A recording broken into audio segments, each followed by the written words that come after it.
Welcome to the deep dive. Today we are doing something really crucial. It's a kind of historical forensic analysis, frankly. It is. We're opening up a political time capsule. A time capsule written over 2 decades ago in 2004 by the legendary Russian journalist Anna Politkovskaya. That's right. We are diving deep into her work, Putin's Russia.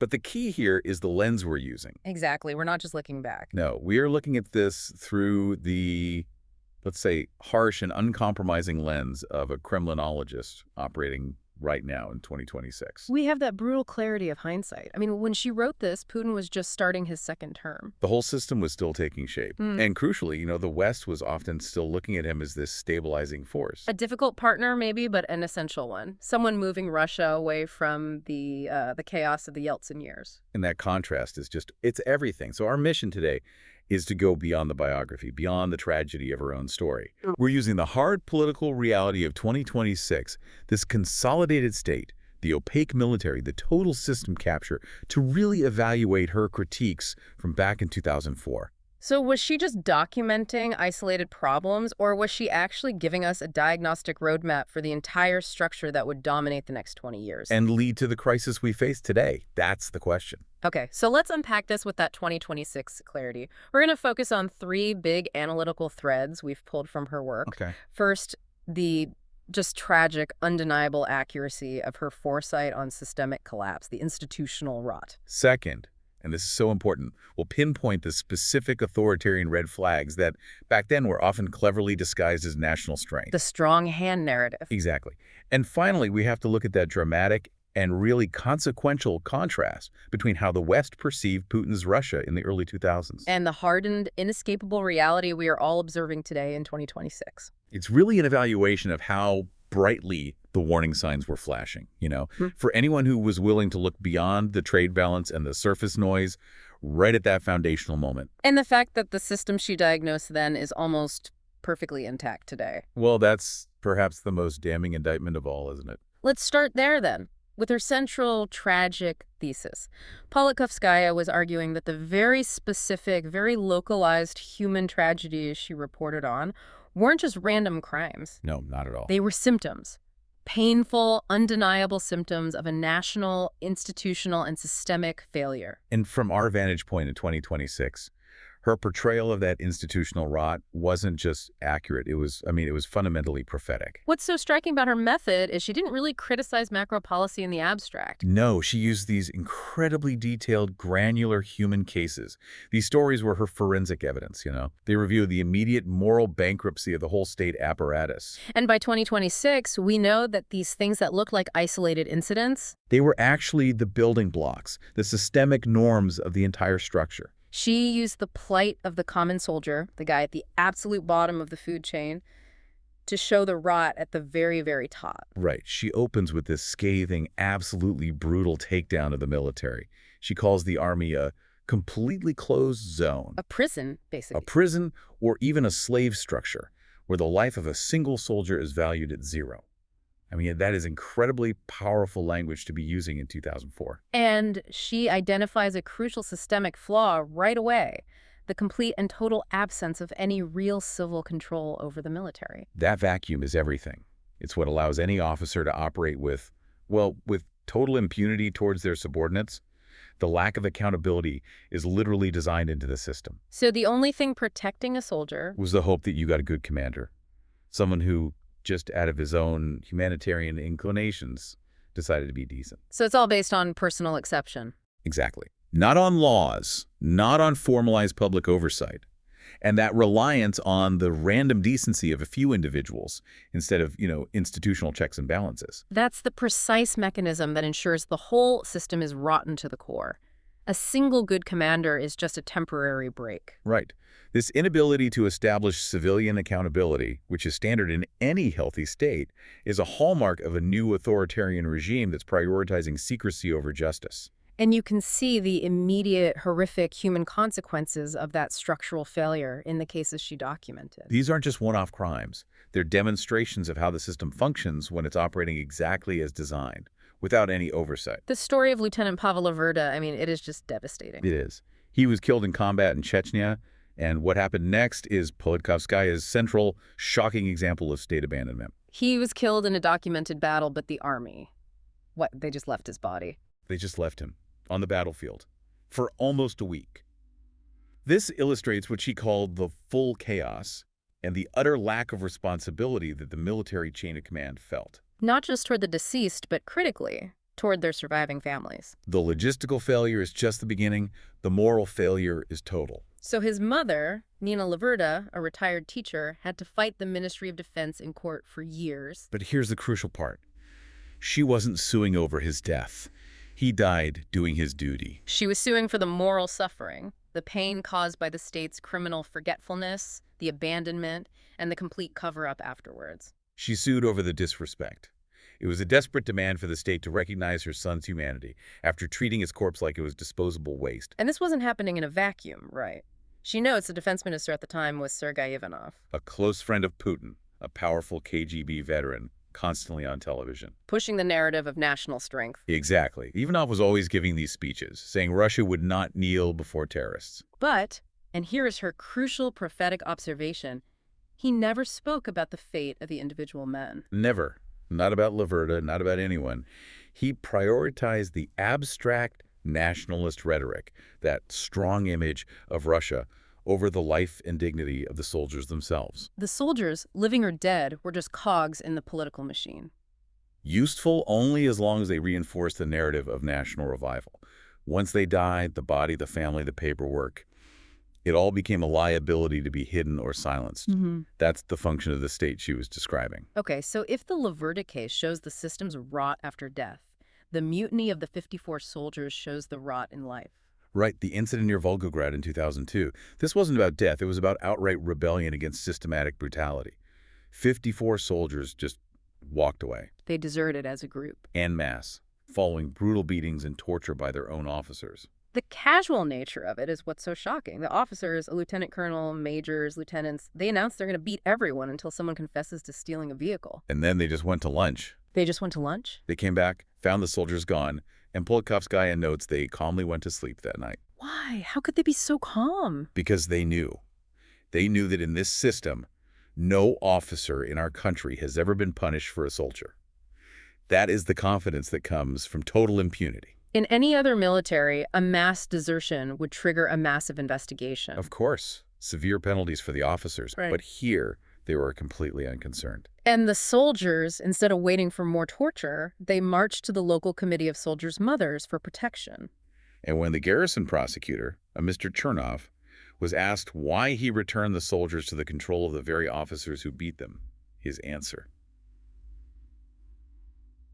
It's just this chilling, defining quote. What did he say? He said, because these are our soldiers. Our soldiers. That single phrase is the political manifesto of this military. Politkovskaya's interpretation is spot on.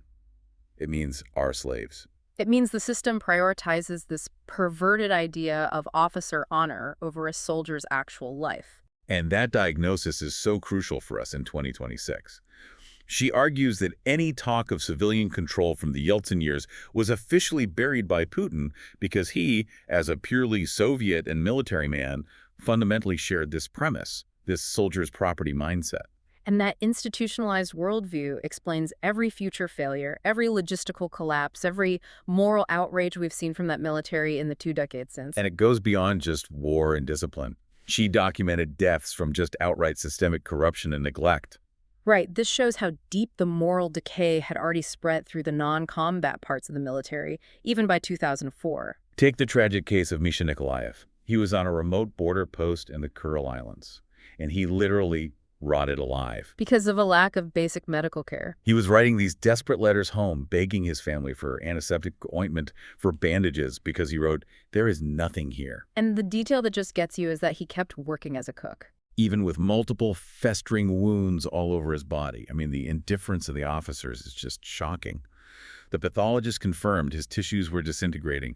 This is a soldier in the 21st century, decaying to death, while his officers ignored him. Because the cost of a proper medevac or supplies was just not worth it in their corrupt supply chain. And then there's the pure exploitation, what she calls the slave business.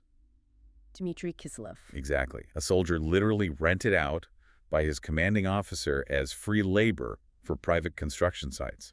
So the officer's side hustle was institutionalized human trafficking. Slavery for his own personal profit. And that led directly to Dima's death. He suffocated when a trench collapsed while he was building a house for some local entrepreneur. And the commander, Baranenkov, what happened to him? Nothing. He avoided any legal consequences because he had many needed people. So this is how the corruption works. It's not just stealing money. It's officers using their soldiers' labor to pay off mechanics, build houses, trade for favors. The military was already a vast machine for profit extraction and human trafficking, not a fighting force. This micro-corruption is the blueprint for the macro-kleptocracy that we saw later. And finally, she documented how the state treated its own combat heroes. Renat, a combat officer, multiple wounds, unjustly discharged by staff officers who were just envious of his military status and competence. The state was actively disinterested in these highly trained, war-hardened officers. And often left them to become, in her words, professional killers in criminal gangs in civilian life. Looking back from 2026, you realize this wasn't just mismanagement. No. This was the system efficiently purging itself of anyone with genuine heroism or competence. It prioritized those who excelled at corruption and backstabbing. The system was actively generating instability by creating this huge, alienated pool of professionally trained killers. That analysis moves us perfectly into our second pillar here, looking at the things that were packaged as national strength. But we're actually, these giant flashing red flags of an emerging authoritarian system. A system built on institutional capture and state terror. In 2004, these might have looked like tough choices. From 2026, they look like deliberate steps toward total control. Absolutely. The whole narrative Putin was building was about restoring dignity and order after the perceived humiliations of the Yeltsin years. Right, the vertical of power. But Politkovskaya's genius was showing that the tools used to achieve that vertical were inherently anti-democratic and repressive. They weren't designed for governance, they were designed for centralized control. Let's start with the creeping KGB takeover, which she saw long before it became a consensus view in the West. Right. By 2004, she already had sources saying over 6,000 former KGB and FSB officials had followed Putin into high-ranking state positions. Across all the key ministries. Defense, justice, foreign affairs, taxation, even media control. This is more than just political patronage. It's a systemic infiltration. It is. It's creating a ruling elite that is steeped in a specific repressive mentality. The entire state problem-solving apparatus was being fundamentally conditioned by the methodology and paranoia of the KGB. Think about the culture shift that means. A bureaucracy staffed by former security ops is going to prioritize control, secrecy, suspicion. Over transparency, dialogue, and public service. Every ministry, from tax collection to diplomacy, gets filtered through an internal security lens. She also noted how war itself was being used as political capital. Not as a regrettable necessity. General Shamanov, known for his brutality in the Second Chechen War, used his military image to propel himself directly into a governorship. So it establishes a clear career path. Brutality is rewarded with political power. And Putin's whole 2004 platform was tied to restoring the army's dignity. His legitimacy was intrinsically linked to projecting conflict. War became a career path for the elite. And this emphasis on a centralized, security-first state, it brings us to the ultimate test of how that vertical of power actually worked. The horrific Beslan tragedy, September 2004, right as her book was coming out. Politkovskaya identifies Beslan, the school siege where hundreds of children were taken hostage, as the critical moment the new system proved itself completely incompetent to save lives. And it wasn't just a failure to respond, it was a structural failure of the entire vertical. The specific failure she analyzed was paralysis. Paralysis driven by fear. Local officials, including the president of North Ossetia, were explicitly afraid to engage in negotiations. They were too busy guessing what Putin wanted. They prioritized that over the immediate rescue of children. The fear of their own career collapsing was demonstrably greater than the fear of mass casualties. The vertical of power, built on this panic fear of total dependence on one person, was totally disabled at the exact moment independent, heroic action was needed most. And no one dared to act without Moscow's explicit sign-off. And you contrast that with the actions of Ruslan Ashev, the former Ingusetian president. He was politically sidelined at the time. He was the only one who had enough independent authority and courage to actually go into the school. And he negotiated directly with the terrorists. He managed to bring out 3 babies and 26 small children. an individual acting decisively outside the dysfunctional centralized system. And his reward for saving those children? He was subsequently slandered and vilified by Kremlin-controlled media as an accomplice of terrorists. Which sends a chilling signal throughout the entire bureaucracy. The system rewards loyalty, even paralyzing inaction, and it actively punishes independent heroism, especially if that heroism embarrasses the core authority. That is a definitive, flashing authoritarian red flag. And the systemic rot, this prioritization of control over competence, it naturally extended to the judiciary. Oh, absolutely. Yeah. She exposes the courts as being entirely politicized, serving as a mere scamping tool to confirm decisions for corrupt officials. She gives that powerful example from Yekaterinburg, where the price of a local judge's new foreign car was roughly equal to 20 years of his official salary. That one detail says it all. It encapsulates the blatant integration of judicial decisions with private criminal enterprise.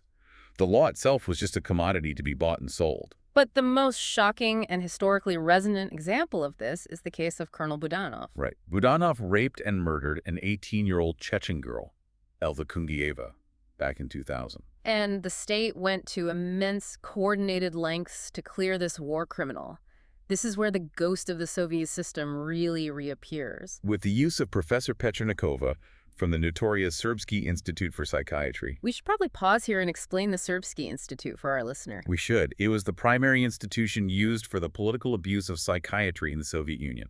It systematically labeled dissidents, people who just disagreed with the state, as having sluggish schizophrenia. It was medical terror, used to silence political opponents. And Politkovskaya is noting that Petrnikova, who built her career labeling people who were seeking social justice as mentally ill, was brought back for this case. And in the Budanov case, the vector of her expertise had grotesquely flipped. Instead of labeling a dissenter seeking justice as mentally ill, she used the concept of social justice, the very thing she used to condemn activists to excuse murder. She cleared Budanov by declaring him temporarily insane. It's an act of such deep political cynicism. The state wasn't just excusing a crime, it was weaponizing its own dark history to do so. And that act sent an unmistakable signal to the military. That high-level crimes committed in the name of the state's war were permissible, and they could be legally sanitized by the state's most powerful ideological tools. Politkovskaya saw it clearly. The army was being actively molded into a political repressive structure, not a professional fighting force. The message was absolute. As long as you're fighting our war, impunity for atrocities against civilians is guaranteed. And this system of centralized control and justified impunity, it quickly learned how to profit from tragedy by controlling the narrative. She argues that the Nordos tragedy, the 2002 Moscow theater siege, was politically profitable for the state. Profitable? How? Because it allowed them to pivot away from awkward war coverage and domestic failings and launch this massive official anti-terror paranoia campaign. And that new anti-terror framework justified an official anti-Chechen bacchanalia. Labeled Operation Whirlwind Anti-Terror. This wasn't targeted law enforcement. It was state-sanctioned wholesale persecution of Caucasians in Moscow. Random stops, job discrimination, falsifying criminal cases. Planting drugs or ammunition on innocent people. The sheer brutality of this systemic racism is laid bare in that harrowing story she told about Timur Kaziev, The musician. a talented percussionist who survived the initial gas attack in the theater, but he died later in the hospital. Why did she die? When he was taken to the hospital, his Tatar surname, Kaziev, was mistaken for Chechen. And Politkovskaya details that there was an unofficial state ideology, an unwritten order to eliminate Chechens, or at the very least, prioritize the lives of Slavic victims. So because of this unwritten state ideology, Timur Kaziev was intentionally denied resuscitation. For 4 full hours.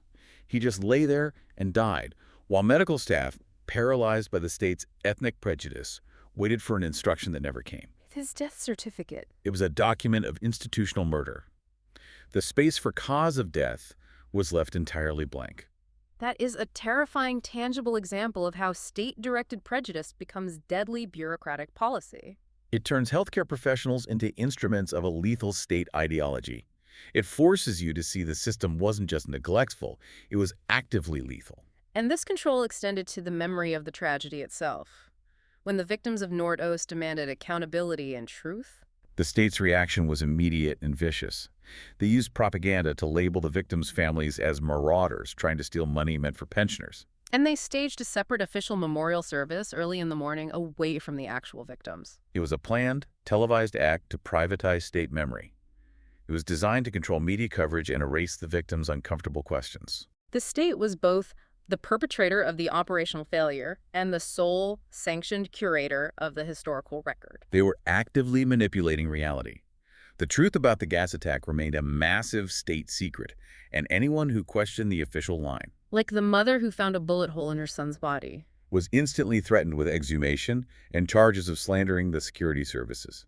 This is the mature system at work. Absolute control over information, punishing those who pursue facts, and demanding the public accept state lies as reality. And that brings us to the third and maybe most politically consequential pillar of this analysis, Politkovskaya's conversation with the Western reader. Right, she was explicitly trying to bridge this massive gap between the comfortable, stable image of Russia projected abroad and the grim reality she was seeing every day. And this section really benefits from our 2026 perspective. It does. She identified the things that the West either willfully ignored or just misunderstood for short-term gain, things that now, 2 decades later, define the current geopolitical crisis. Let's talk about the economy. For many in the West, after the chaos of the 90s, stability itself was the goal. Right. There was a hope that market integration would naturally lead to democracy. So what was the economic system she was actually observing in 2004? It certainly wasn't the liberal capitalism the West was hoping for. Not even close. Hmm. She defined it as a kleptocracy built on nostalgia for the USSR, an irrationally constructed system that overwhelmingly favored state-protected mega-monopolies. It wasn't a competitive market based on rule of law. It was patronage masquerading as privatization. And her reporting detailed exactly how that patronage worked. Success required 2 non-negotiable bribes. What were they? First, securing friendship or subsidies from high state officials. Second, making sure the police, the Siloviki, were addicted to your private dollars. You were essentially paying for protection. This is the critical insight that Western investors often missed. Governance and organized crime had completely merged. The police weren't preventing crime. They were controlling access to the market and demanding their cut. The law was secondary to the transaction. And this is so vividly illustrated by the story of Tanya, the successful entrepreneur. She openly confessed to Politkovskaya that she got rich by paying off bandits and officials. A continuous, never-ending cycle of corruption that was the actual infrastructure of Russian business. And her ultimate statement, her willingness to kiss Putin's backside to get a few more shops. That just epitomizes the complete moral and political compromise required to succeed. Her success wasn't based on innovation. It was based on her ability to bribe, flatter, and secure the right to exist from state officials. Her property rights weren't secured by courts. They were secured by her political access and her ability to pay the state's protection racket. For foreign investors who came in during the 2000s, they thought they were entering a market. Politkovskaya shows they were just buying a seat at a table governed by political discretion, where contracts were entirely contingent on political access, not a legal framework. This profound cynicism and state control created a climate of deep public distrust, right? Even with all the official talk of stability. The stability was always an illusion, a facade built on fear and disinformation. She has that sharp, telling anecdote about the bank run. Right, the incident where citizens, based on nothing but a rumor, collectively withdrew $200 million in cash from a perfectly stable bank, Alpha Bank, in just 3 days. And she writes that this mass panic is the most vivid indicator of the reigning stability. It's a reaction rooted in deep-seated post-Soviet trauma, the memory of the 90s, of failed banks, of hyperinflation. The public might have accepted the rhetoric of stability, but their gut reaction showed a total lack of trust in the government's honesty. And the state actively worked to deepen that distrust by suppressing anyone who sought the truth. We mentioned the Nordost victims. And the state's reaction of labeling them marauders and staging alternative memorials. That's classic authoritarian control. If you can't control the facts, you control the public perception of the people who demand the facts. By instantly threatening and slandering anyone who questioned the official narrative, the state ensured a manufactured consensus. They were cementing the idea that the state's version of reality was the only permissible one. This manipulation of reality and memory became the core mechanism for power consolidation. And Politkovskaya was constantly contrasting this internal paralysis and corruption with the view being sold to the outside world. She said the West was slow to react to Putin's anti-terrorist recipes. And his clear authoritarian trajectory because they were ultimately satisfied with the trade. The trade was transactional, wasn't it? Pragmatic and incredibly short-sighted. Stability, a guaranteed energy supply, access to the Russian exotic market. The West prioritized the supply of vodka, caviar, gas, oil, bears, over demanding accountability for the human rights abuses she was meticulously documenting. They prioritized the hydrocarbons over the specific horrifying warnings inherent in the Laverda family's abandonment or the deaths of the Beslan victims. Those human costs were, for the West, just noise accompanying a necessary geopolitical transaction. Her final paragraphs, written right before Putin's 2004 inauguration, they deliver her ultimate damning conclusion. And she didn't describe a strong strategic statesman. No, she described a typical Soviet KGB lieutenant colonel with a narrow local worldview. Petty, typical Chekhovian Akakievich. I mean, what a devastating psychological assessment. It strips away the image of the global mastermind and paints him instead as this small, vengeful, bureaucratically minded man whose rule would inevitably lead to greater tragedy. She specifically called out his vindictiveness, noting the exclusion of all political opponents from his inauguration. It established a regime based purely on personal loyalty and grudge, and that petty bureaucratic nature is key to her prophecy. The problems wouldn't be solved by grand strategy, but compounded by small-minded vengeance. And critically, she said that waiting for a political thaw from the Kremlin was foolish and unrealistic. And that the West will not help.